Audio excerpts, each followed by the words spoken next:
En nome da compañía Infión, Seguros ou Manifesteiro, informamos de que vos está chegando o seu destino. A temperatura en Frión é bastante agradable, por lo cal recomendamos que poñen algo de roupa curta. Que hai chubascos dispersos, pero seguramente non van a entristecer esta época de alegría e de reencontro que se aproxima, que é o Nadal. Dende aquí queremos agradecer o esforzo do traballo dos profesores por organizar xunto cos seus alumnos estas magníficas actuacións, especialmente aos nenos e nenas de sexto, que pronto deixarán de ser nenos e ser chicos e chicas de primeiro da ESO. Entón eu pido un aplauso para estes nenos maiores.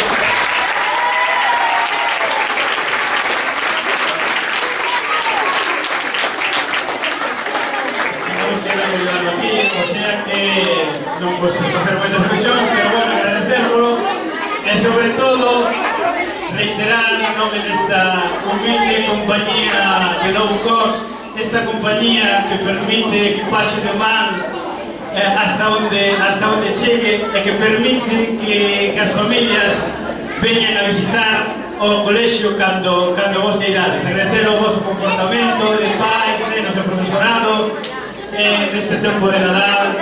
Como se di, os mellores desexos para todos e todas e as mellores ilusións para os nenos. Boas festas e bo Nadal! Moitas gracias!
Procedente del Oriente, tres personajes muy importantes. Mario, siéntate en tu sitio. Vas a tirar con todo. No sé qué hacéis ahí, porque ese no es vuestro sitio. Siéntate, Pablo.